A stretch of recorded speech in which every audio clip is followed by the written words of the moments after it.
ये है धन संचय cooperative thrift and credit society, जिसको लोग समिति भी बोल देते हैं कहीं कहीं पर, और बाकी सोसाइटी और कमेटी बहुत से लोग बोलते हैं।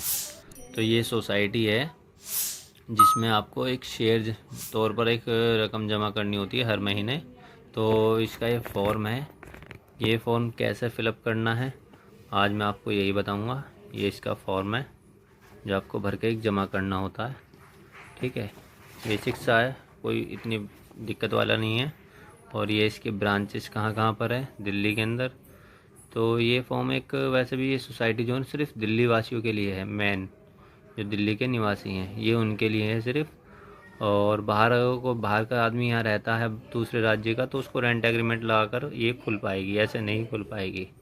और ये इसके कागज़ क्या क्या चाहिए वो मैं अभी आपको सब कुछ बताऊँगा। ये है, ठीक है।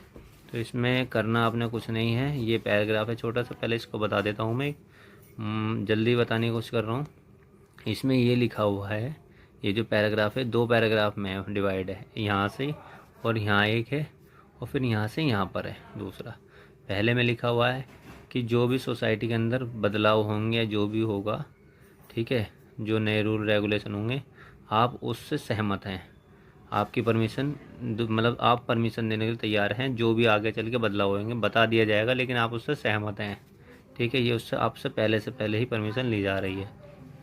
दूसरा ये है कि आपको इसमें जो शेयर हैं वो कितने, ये जो बॉक्स है खाली बॉक्स, इसमें शेयर बताने आपको कितने रखने अपने। ठीक है, गिनती रखनी है इसमें, ये है। और इसमें रकम का होगा पर मंथ कितने रुपए का सिस्टम है। इसके अलावा इसमें ये लिखा हुआ है नीचे वाले पैराग्राफ में कि बाई चांस अगर जो आपने लोन लिया है और आपको कुछ हो जाता है, तो जो नॉमिनी रहेगा इसमें ये, तो वो सोसाइटी को आपके ऊपर जो लोन चल रहा है, जो भी जितना भी बकाया बैलेंस है, आप वो सोसाइटी को देंगे वापस। ठीक है, उसका सोसाइटी वालों का हक रहेगा। और जो सोसाइटी पर बाई चांस आपका निकलता है, आपने जमा किया हुआ है, आपके पास कोई लोन नहीं है, लेकिन आपका पैसे इकट्ठा हो गया यहाँ जमा है सोसाइटी के ऊपर, तो जो भी है इस ओनर का, इस सदस्य का जो नॉमिनी बनेगा, उसे सोसाइटी वाले आपका जो पूरा रकम होगी, जितनी बकाया राशि होगी, वो आपके नॉमिनी को दे देंगे। इसमें सिर्फ ये लिखा हुआ है और कुछ नहीं है। बाकी मैं आपको अब ये भरना सिखा देता हूँ थोड़ा सा। ठीक है, आपको इसमें कुछ नहीं करना। यहाँ डेट डालनी जिस दिन आप अकाउंट खुलवाने जा रहे हैं। यहाँ ब्रांच, जोन सी ब्रांच है आपकी, जहाँ भी शाखा में आप जा रहे हो, जो भी नज़दीक आपकी पड़ती है, यहाँ पर आपको जो सदस्य बनने जा रहा है यहाँ उसका नाम आएगा। एक बॉक्स में एक ही लेटर आएगा, तो जो भी नाम है, जितना भी वैसे नाम है उसका, राहुल, अजय, रोहित, मान के चलो रोहित है तो ROHIT, और फिर अगर कुमार लगाता है तो एक डब्बा खाली छोड़ना, KUMAR, ऐसे बढ़ना है।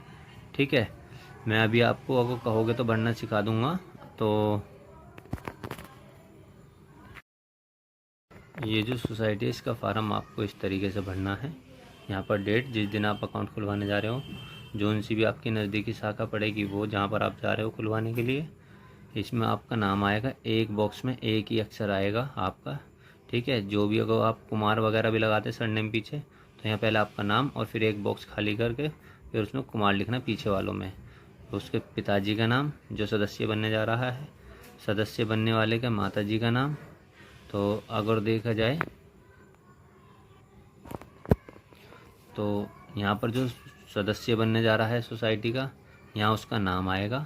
ठीक है, जो भी उसका नाम है, मान लो अमित है, AMIT अमित। अगर कुमार भी लगाता तो एक डब्बा खाली छोड़ के KUMAR। ठीक है, इनके पिताजी का नाम, इनकी माताजी का नाम, इनकी डेट ऑफ बर्थ, जो सदस्य बनने जा रहा है, ठीक है, उसकी पिताजी का नाम, उसकी माताजी का नाम, उसकी डेट ऑफ बर्थ।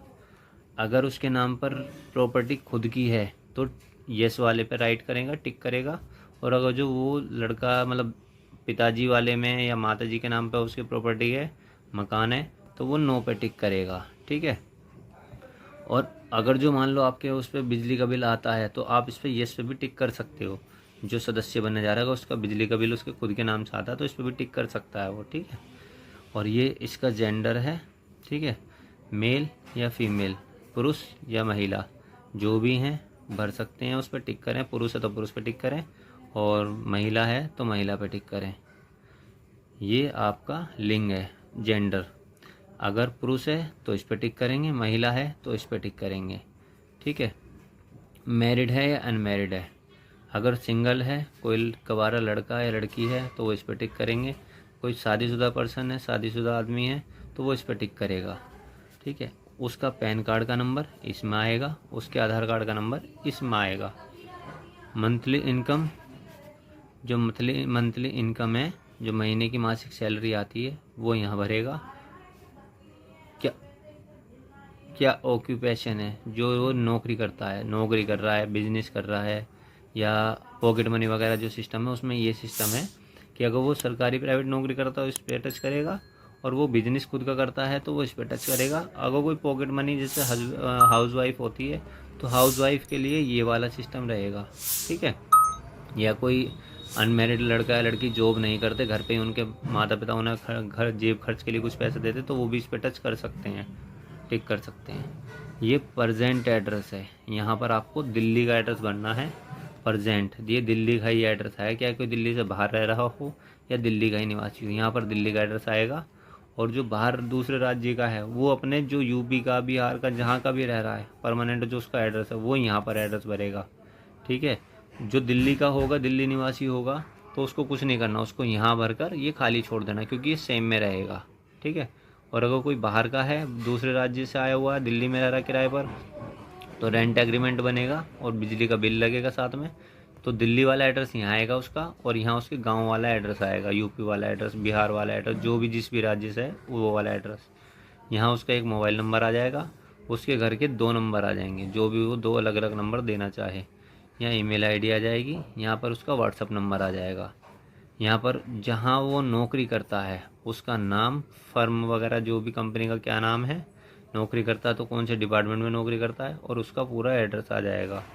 यहाँ नॉमिनी जैसे कि अगर हस्बैंड वाइफ है, हस्बैंड खुलवा रहा है तो वाइफ को नॉमिनी बना सकता है, और अगर वाइफ खुलवा रही है तो अपने हस्बैंड को नॉमिनी बना सकती है।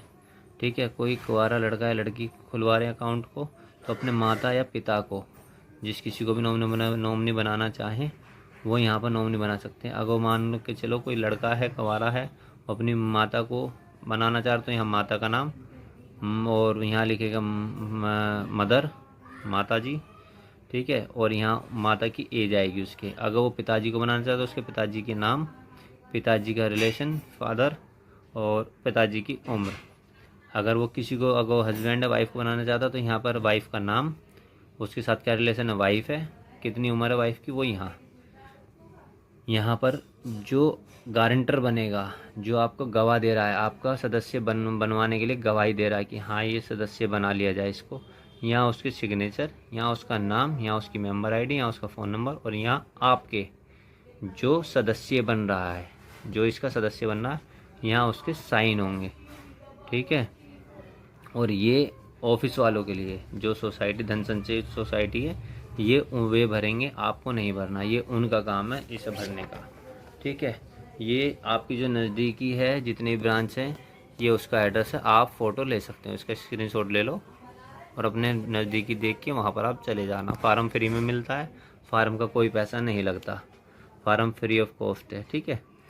और ये कागज़ हैं, क्या क्या कागज़ साथ में लगेंगे, पैन कार्ड, आधार कार्ड, बिजली या पानी का कोई एक बिल, एक फ़ोटो रंगीन।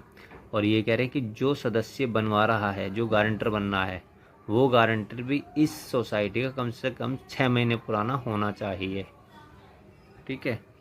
और दूसरा, जो बाहर का आदमी है, जो दिल्ली से बाहर का है, वो मूल निवास जो बाहर का आदमी है, दिल्ली से बाहर का निवासी है, वो यहाँ पे आकर रेंट एग्रीमेंट लगाएगा और बिजली का बिल लगाएगा। जिस मकान में रेंट एग्रीमेंट जिसका लगा रहा है उसका बिजली का बिल साथ में लगाएगा।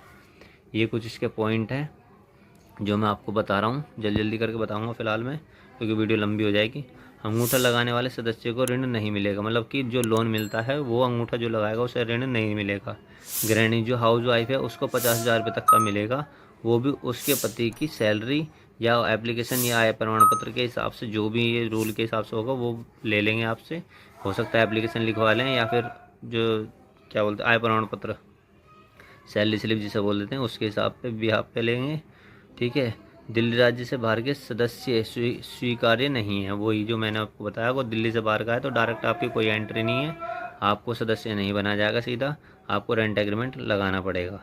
एक ही परिवार के कई सदस्य बनवाने पर गारंटर साक्षी मान्य परिवार की देनी पड़ेगी।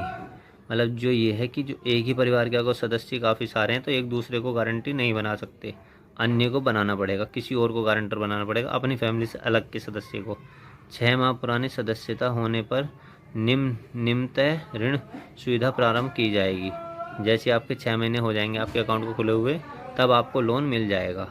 एक सदस्य केवल एक से अधिक 5 सदस्यों के लोन फार्म पर गारंटर बन सकता है।